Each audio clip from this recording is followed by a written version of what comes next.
This is barber haircut. Yes. Wow. Oh, thank you so much. You cut hair here. Yes. Very nice shop. Yaban? Yaban, yes. こんにちは。Yes. Thank you. Yes. Thank you so much. その頃みんなほぼ全員がシンナーしてたんだよね。 What do you remember during Iraq War? Any memories? Okay. أتذكر الطيارات القصف airstrike صواريخ. the planes. هو يعني خوف ورهبة. I was scared. I was traumatized. イラクの首都バグダッド、かつて大量破壊兵器を保有しているという事実に基づかない理由でアメリカによる軍事侵攻と占領を受けました。あれから20年以上、今バグダッドの人々はどのような日常を送っているのか、そしてイラク戦争の当時バグダッドでは何が起きていたのか。イスラエルとイランの対立によって中東情勢が緊迫する今、今回の動画ではイラク戦争の最中にバグダッドで暮らしていた男性や2003年からイラクで支援活動を続けてきた日本人へのインタビューを通じてイラクの過去と今の姿に目を向けます。イラク戦争の当時、この辺りにストリートチルドレンが多かったんですか？そうですね、孤児院から、大人もね、孤児院の施設の職員とかもみんなこう戦争に逃げ出しちゃって、誰もいなくなったところから逃げ出してきたっていうか、飛び出してきた子どもたちが心当たりにすごくたむろしてたんですね。でなんでかって言ったら、外国人がいっぱいここに、このパレスチナホテルもメディアだし、はい、シェラトンホテルがこの裏にありますけど、そこにもメディア関係とか NGO 関係とかいて、でその外国人にこうお金を物乞いしたりとか、物乞いしたりとか、そういう感じでここにすごくストリートチルドレンが溜まってたんですね。最初は私も緊急支援してたから、そういう子たちいるなって思ってたんですけど、日本人のボランティアさんたちとさっきのサンドイッチあるじゃないですか、サムーンのサンドイッチ10個とか20個とか買って、で差し入れし始めたんですよ。一緒に食べようって言って、一緒にサンドイッチを食べるみたいな感じでやって、友達になっていくみたいなことをやってって、そこの、角の建物の1階のところがみんなの寝床みたくなってて、ルーシーってみんなが言ってたけど、野良犬ルーシーと一緒にみんなが重なり合って冬の寒い時とかが寝てたり、チグリス川の河畔のところで遊びに行って、シャワーとか浴びれないからチグリス川で水浴びしてシャワー代わりにみたいな。でその日本人のボランティアさんとかが結構一緒にこう仕事終わりとかにみんなここに来て一緒にご飯食べたりとかしたんだけど、一回試しに生の米持ってってみようっつって、あとトマトとキュウリを持ってってみようって言って試しにそれを渡したんですよ。そしたらその頃みんなほぼ全員がシンナーしてたんだよね。はいはいはい、でシンナー吸ってて、でもやめろって言ってもやめないの分かってたから、でも食べ物持っていくととりあえず置くじゃん、置いて食べるじゃん。でそれをサンドイッチじゃなくて生米とその野菜持ってったら、シンナーの袋を投げて、なんか急になんか「おいどこどこに行ってなんとか持ってこい」とか言ったり、なんかゴミのあってるところからこう引っかしがあった鍋とかそういうの拾ってきたり、それからブロックになんかこう削って、ドライバーみたいなのを削ってワイヤー入れて、でその建物から電気取って電熱調理器をお手製で作ったんだよね。すごいですね。すごいびっくりして、すごいことやるなと思って、直子に1個だけお願いがあるって言われて、何って言ったら食用油だけ買ってくれで、お店の人が売ってくれないんだとか言って、それで油を買ってきたら、拾ってきたその調理器具とか作った電池で調理器でご飯作り出して、ご飯炊いてトマトのなんかこう煮込んだの作ったりとかして、でご飯作ったの。いやすごいねって言って、でそこから私はこの子たちちゃんと何とかすれば社会復帰できるんじゃないかなと思って、それでイラク人のボランティアと日本人のボランティアで一軒家をちょっと数ヶ月借りて、そこでシャワーを浴びて洗濯をするっていうプログラムをやったんですよ。で洗濯をして身綺麗にして干して、でそれ着替えて、でシャワーも浴びていいよって言って、怪我人が出た時には日本人の男性ボランティアに一緒に泊まってもらったりして保護したり、そういうのを始めてたんですよ。でそしたら近所のおばちゃんとかおじちゃん、イラク人のおじちゃんとかも手伝いに来てくれたりで、あまりにもなんかボロボロのストリートチルドレンを保護して、次の日にすごい元気になって綺麗になって帰ってくから、なんか私医者だと思われてドクトーラーとか言って、でうちの娘も見てくださいみたいな、私医者じゃないよなんつって、そういう感じでだんだん近所の人たちが助けてくれるようになって、なんかこれでストリートチルドレンのそういうのできるなって。でそのうちに就職したら、私いつも靴下履いてたんだけど、靴下歩きすぎていつも全部の靴下がかかと穴開いてたのね。そしたらなんかストリートチルドレンたちが仕事を覚えて給料もらったら靴下買ってやるとかって言ってくれてたんですよ。で床屋のご主人とか家具屋の家具職人のご主人とか、そういった人たちが何人かずつ子供たちを受け入れて就職訓練、職業訓練をやってくれたんですよ。その矢先にちょっと私1回資金を取りに日本に帰るねって、その時送金とかもないからで1回帰って、でなんかすごいなんかやる気になったから、みんな子供たちワンワン泣いて、大丈夫だよすぐ帰ってくるよ1ヶ月でとかって言ってたんだけど、必ず帰ってきてくれよみたいな感じで涙の別れをして1ヶ月後に事件に遭った。そのタイミングだったんですね。そのタイミングだったんです。それでその1ヶ月後に私が事件に遭ってテレビに出て、そしたら NGO の人とかジャーナリストの人が、ここにいた日本人の直子がこういうことになってるよって言ったら、ストリートチルドレンの子たちがテレビカメラの前で、俺たちの母さんなんだって、俺が代わりに人質になるから母さんを解放してくれみたいなことをわーって言ったみたいで、それが結構イラク人の間でも言われてて、だいぶ後になってから友人に教えてもらったんだけど、そういったこともあったりして、思い出の場所です。その人質事件の時に高藤さんが支援していたストリートチルドレンの子どもたちがその解放してくれってテレビカメラに訴えていた話とか、非常に考えさせられるものがあるんですけど、やっぱそういう人質事件の裏側ってなかなか当時日本でね報道されていたものだと全く多分伝わっていないと思うので、また今度ファルージャという、高藤さんが2004年頃にこの武装勢力に拘束されたっていう、その地域に行った時に実際に当時どういうことがあったのかではさらに詳しくお聞きできればなと思います。OK です。了解しました。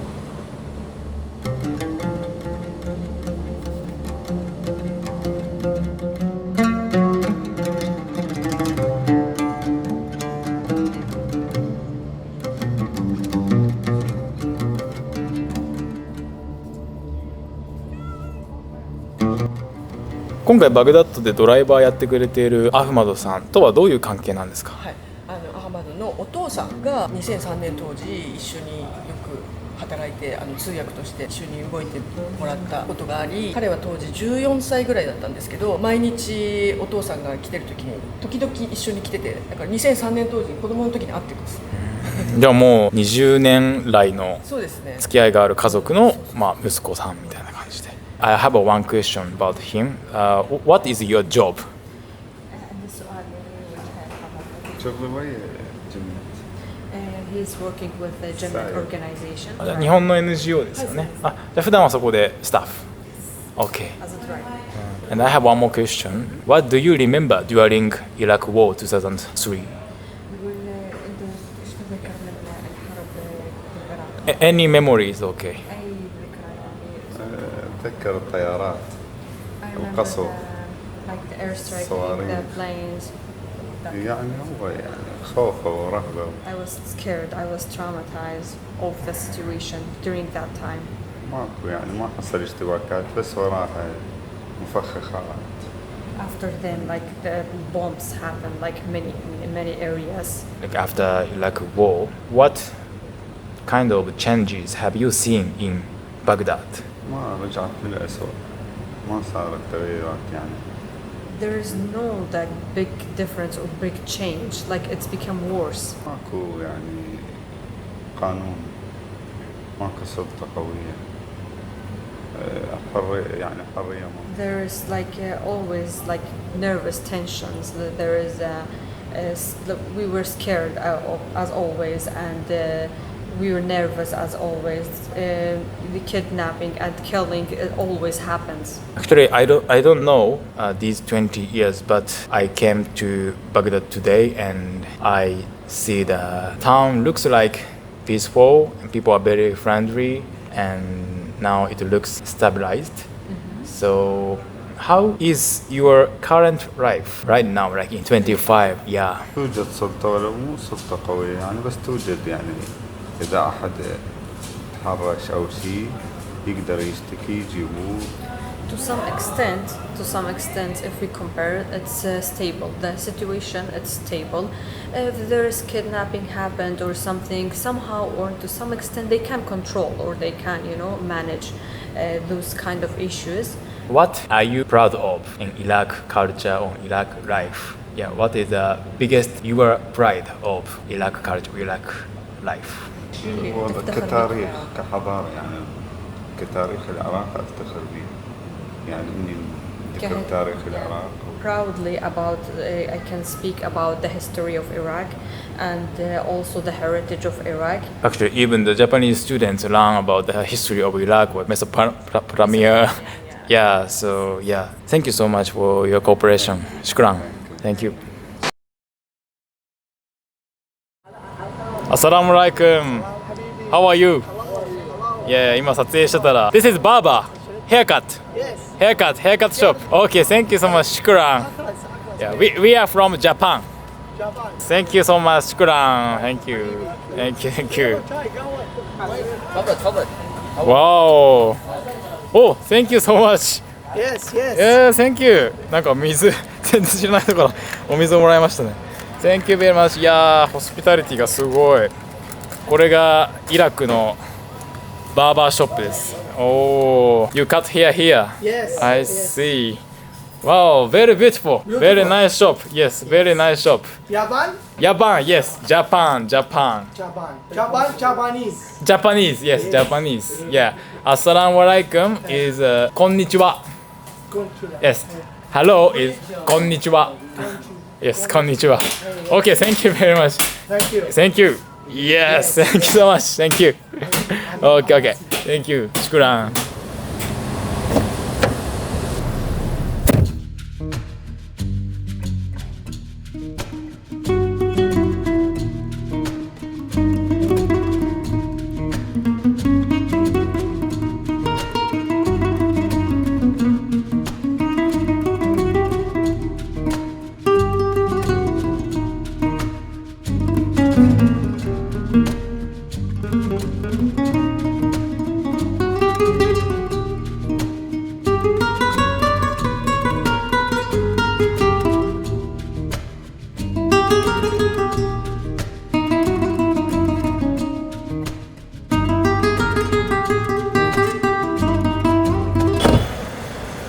はい、ということで今ですね、バグダッド市内の撮影を終えて一回ホテルに休憩をしに戻ってきました。まだね、バグダッドに来てから1日しか経っていないですし、まだ今日1日しかバグダッド見れていないんですけれども、でもね、例えばですけど、街中でチャイ飲んでいくかって言ってお茶を出してくれて、結局あれお金払わなかったんですよね。なんかお金払おうとしたらお金いらないよって言われて、なんかおもてなしをしてくれるおじさんがいたりとか、床屋でね働いてるお兄ちゃんたちがね、すごい笑顔で迎えてくれて、ぜひ見てってって言ってくれて、で中にある水を差し出してくれたりとか、他にもね、ちょっとカメラ回してなかったんですけれども、買い物してたらちっちゃい男の子がハローって言ってきて I love you って言ってくれたりとかして、本当にイラクの人たちすごい、なんだろうな、僕ら外国人だからっていうのもきっとあると思うんですけど、すごいおもてなしをしてくれるし、なんかすごい笑顔で接してくれて、なんか本当に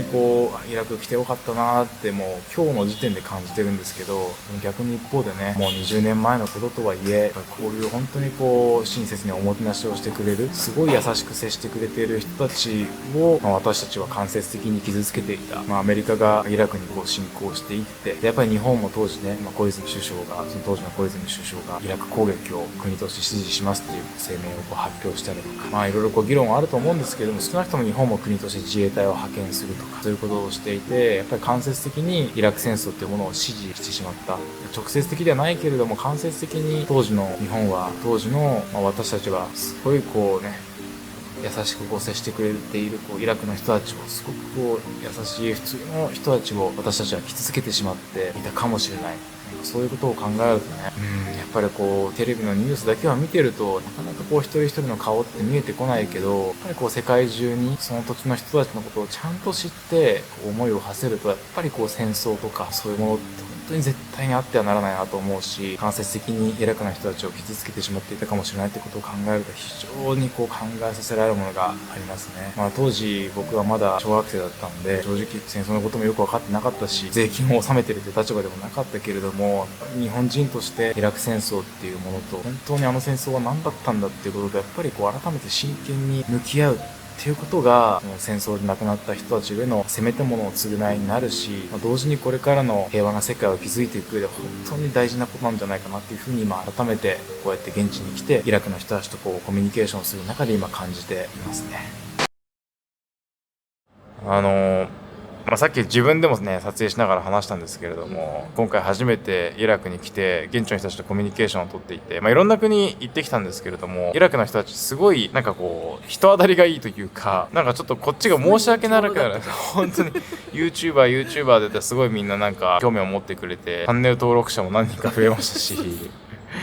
しかも本当にこうその場で会っただけなのにお水あげるからおいでって言ってくれたりとか、インタビューも協力的だったりとか、本当にこう現地の人たちがすごいおもてなしっていうんですかね、なんかそういうのをすごいしてくれて、本当にこうなんだろうな、優しい方たちが多いなっていうのが本当に今の第一印象なんですね。だからそういう意味では本当に来てよかったなって思う、一方でやっぱり現地の人たちの顔っていうものがこうやって現地に来てしっかりこう分かったからこそ、で彼らの人となりっていうものが少しこう見えてきたからこそ、やっぱりこう20年前にあったこのイラク戦争で、例えばじゃあ今日会ったおじさんとか、それこそ若者たちっていうのはイラク戦争も経験しているわけで、現地に来て現地の人たちと直接コミュニケーションを取ったからこそ、日本も国として支持をしていたアメリカのイラク侵攻であるとか、私たち国民も決定権はなかったとはいえ間接的にイラク戦争を支えてしまっていたわけですから、やっぱりその責任みたいなものも同時に感じていて、本当に非常に考えさせられる一日目になったなって思っています。なるほど、素晴らしいコメントいただいて、なんか私もなんかとってもいろいろ感慨深いんですよ。なんか原さんがこう楽しんでる様子とか、すごいイラク料理を美味しいって言って本当に子供のようにはいはしゃいで食べてるのとか、そうですね、すごい嬉しいんですけど、なんかやっぱりそうなんですよ。すごいこう今日会った人たちほとんどがみんなやっぱ戦争体験をしてるんですよね。で戦争体験も今日のアハマドもそうだし、みんな戦争体験をやっぱ持ってて、なんかでもそれでもこう私がいつもイラクの人たちすごいなと思うのは、その忍耐強さ、それとレジリエンス、乗り越える力みたいな、それは本当にこう強いなって。とにかく忍耐強さ、忍耐力は本当に私はもう何度も本当に驚きを持って、私たちはここまでの忍耐力持てるだろうか、これだけの地獄のような状態にあってって何度も想像したんだよね。本当にそこは私いろいろイラクの人たちからすごく教わったし習ったし、すごく学んだし、だからこそこう自分がその学んだこととかそういったことを伝えたいってずっとこの20何年思ってた。でもなんかやっぱり一つ問題はさ、その日本ってすごく遠い国にあって、遠くにあって20何年も経ってしまうとね、やっぱり過去の話だし、みんながみんなここに来れるわけじゃないしって。でもやっぱそこでこう、あ、そうですかって、そういう遠い国でそういうことがありましたねっていう教科書の中の1ページっていう話じゃなくて、どうやったらその今オンゴーイングのね紛争いくつもあるじゃないですか。コンゴもそうだし、ミャンマーもそうだし、イスラエルパレスチナもそうだし、ウクライナロシアもそうだし、その紛争とかをもう一度そのちゃんと向き合う時に、イラクでの経験をやっぱりちゃんと生かしたいなって思うんですよ。今からでもやっぱ遅くなくて、若い人にもイラク戦争って何だったのかって、例えばロシアウクライナが停戦した時、イスラエルパレスチナがいつかわからないけど対話をできるようになった時とか、その時に私たちは何ができるのか。紛争当事者になってしまうとどうしても冷静ではいられないから、停戦に関してもやっぱりすごくケンケンガクガクなってしまうし、なかなかうまくいかない。でそういう時に遠い場所にいる、その紛争地の外にいる私たちがやるべきことって、平時になった時に何ができるかって今から具体的に考えておくってすごく大事で、その一つの例がやっぱりイラク戦争だと思うよね。近代の戦争で一番長引いて、で一番今こういう状況にあって、イラクにとってイラク戦争以降、今私最も大事な時期だと思ってるんですよ。カッコつきだけど平時で、平時じゃないと平和構築もちゃんとできないし、紛争解決とか紛争予防とかって難しいし、だから今が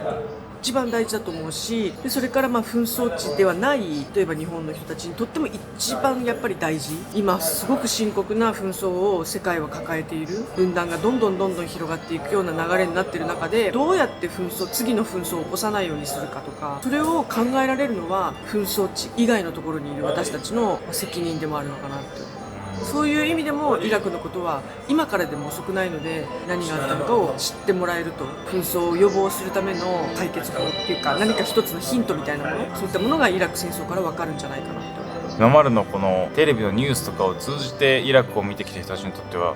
きっとやっぱどっか遠くの世界の出来事であったりとか、あとやっぱイラクの人たちの顔っていうものがなかなか分かりにくいと思うんですよね。やっぱそういうニュースを通じてみると、だからこそこのアラカントのチャンネルでもうありのままのこのイラクの人たちを知ってもらうことで、私たちと同じ人間が間違いなくあの戦争を経験したんだっていうところを少し想像力を持って考えられるようになると嬉しいなっていうふうに今回の動画を撮影していて本当思いましたし、なんだろうな、やっぱりこうありのままのこう普通の生活を見ることによってそこに暮らしている人たちの顔が想像できるようになって、それでひいては今世界中で生きている人たち、特にこう紛争下で生きている人たちのこともこう想像力を持って思いを馳せられるようになるっていうところが、今このイラクを取材する目的というか、この動画を見てくださった皆さんにぜひ考えてほしいことかなっていうふうに思いますね。